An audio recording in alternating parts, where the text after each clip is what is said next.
ഇന്നുണ്ടാക്കുന്ന കിളിമീൻ മുളകിലിട്ടതാണ്. അതെങ്ങനെയാണ്, എന്തൊക്കെ സാധനങ്ങളാണ് അതിലേക്ക് വേണ്ടതെന്ന് നോക്കാം. ആദ്യമായി കിളിമീൻ വൃത്തിയായിട്ട് കഴുകിയിട്ട് വരഞ്ഞിട്ടേക്കണത് 10 കിളിമീനാണ് നമ്മുടെ ഇവിടെ എടുത്തേക്കുന്നത്. തലയൊക്കെ കളഞ്ഞ് വൃത്തിയാക്കിയ 10 കിളിമീനുണ്ട്. പിന്നീട് തക്കാളി, 2 തക്കാളി ചെറുതായിട്ട് അരിഞ്ഞത്, ചുവന്നുള്ളി തൊണ്ട് പൊളിച്ചത്, പിന്നെ വെളുത്തുള്ളി, ഇഞ്ചി ഇതൊക്കെ ചെറുതായിട്ട് അരിഞ്ഞത്, പിന്നെ കുടംപുളി വെള്ളത്തിലിട്ട് വെച്ചേക്കുവാണ്. അതൊരു 2 തിളയേ ഉള്ളൂ. പിന്നീട് പൊടികളായിട്ട് മല്ലിപ്പൊടി, മുളക് പൊടി, മഞ്ഞൾപ്പൊടി ഇതൊക്കെ 1-2 ടീസ്പൂൺ മതിയാവും. പിന്നീട് കറിവേപ്പില, പച്ചമുളക്, വെളിച്ചെണ്ണ വേണം, പാകത്തിന് ഉപ്പും വേണം. നമുക്ക് ഈ തക്കാളിയെല്ലാം ഒരു ജാറിലേക്ക് മാറ്റി അരച്ചെടുക്കാം. ഇഞ്ചി, തക്കാളിയും പിന്നീട് ചുവന്നുള്ളി ഞാനൊരു 20 എണ്ണമാണ് ചുവന്നുള്ളി എടുത്തേക്കണത്. ചുവന്നുള്ളി, പിന്നീട് വെളുത്തുള്ളി, പിന്നെ പൊടികളെല്ലാം കൂടി ഇപ്പം ഇട്ടരയ്ക്കുകയാണ്. ആ കൂടി ഇട്ടരയ്ക്കുകയാണ്. എല്ലാം കൂടി മിക്സിയുടെ ജാറിലേക്ക് ഇടുക. നല്ല പേസ്റ്റ്, ഇതുപോലെ പേസ്റ്റ് രൂപേണ അരച്ചെടുക്കുക.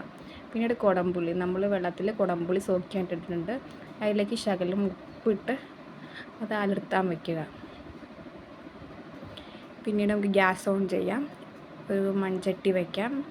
മൺചട്ടിയിൽ വയ്ക്കുമ്പോഴാണ് കൂടുതൽ രുചി ഉണ്ടാവുകയുള്ളൂ. നമ്മുടെ ട്രഡീഷണലായിട്ട് വയ്ക്കുന്നത്, മീൻകറി വയ്ക്കുന്നത് മൺചട്ടിയിലാണ്. അതിലേക്ക് വെളിച്ചെണ്ണ ഒഴിക്കുക.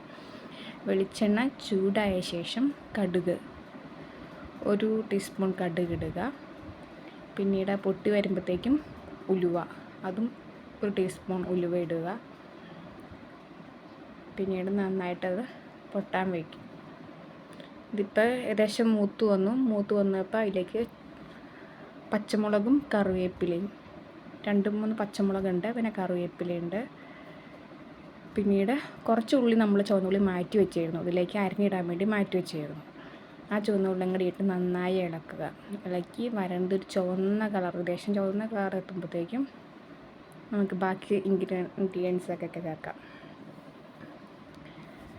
ഇപ്പോൾ ശരിക്കും മൂത്ത് വന്നിട്ടുണ്ട്. നമുക്കിതിലേക്ക് അരച്ച് വെച്ചേക്കണം പേസ്റ്റായിട്ടുള്ള തക്കാളി സാധനങ്ങളെല്ലാം ഇതിലേക്ക് ഇടുക.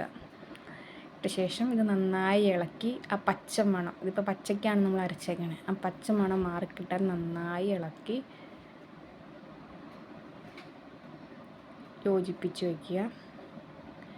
ശരിക്കും ഇളക്കി എല്ലാം ഇതായി കഴിയുമ്പോൾ അതിലേക്ക് നമ്മൾ ഒരു അരമുറി തക്കാളി നമ്മൾ അരിഞ്ഞു വെച്ചിട്ടുണ്ടായിരുന്നു. അത് പച്ചയ്ക്ക് കടിക്കാൻ പാകത്തിന് അത് അതിലേക്ക് ഇടുക. പിന്നീട് മിക്സിയുടെ ജാറ് കഴുകി അതിലേക്ക് നമുക്ക് ഒഴിക്കാം. ഇത്തിരി വെള്ളത്തിനാക്കി തിക്കിന് വേണ്ടിയിട്ട് അതിലേക്ക് ഒഴിക്കുക. അത് നന്നായി ഇളക്കി യോജിപ്പിക്കുക. അത് നോക്കി തിളച്ച് വരുമ്പോൾ അടുത്ത കുടംപുളി സോക്കിയും വെച്ചിരിക്കുന്നത് അത് അതിലേക്ക് ഒഴിക്കുക. നന്നായി ഇളക്കുക. തിളച്ച് പൊങ്ങി വരുമ്പോൾ നമുക്കതിലേക്ക് ഇനി മെയിൻ വിഭവം മീനാണ് ഉള്ളത്. അപ്പോൾ തിളച്ച് വന്നു, അതിലേക്ക് ഓരോ കഷ്ണം മീനായിട്ട് പെറുക്കിയിടുക. 10 മീനായിട്ട് നമ്മൾ എടുത്തേക്കുന്നത്. അത് കട്ടും ചെയ്തിട്ടില്ല, ഏകദേശം വരഞ്ഞിട്ട് മാത്രമേ ഉള്ളൂ. അതെല്ലാം ഓരോന്നോരോന്ന് പെറുക്കിയിടുക. ആ മീൻ മൂടി കിട്ടാൻ നിരപ്പേ വെള്ളം ഒഴിക്കണം. ഇങ്ങനെ വെള്ളം ഒഴിച്ചൊരു 10-20 മിനിറ്റ് നേരം വെച്ചാൽ മതി. ഇപ്പോൾ തിളച്ച് വരുമ്പോൾ നമുക്ക് ഫ്ലെയിം മാറ്റി മീഡിയം ഫ്ലെയിമിലേക്ക് ഇടുക.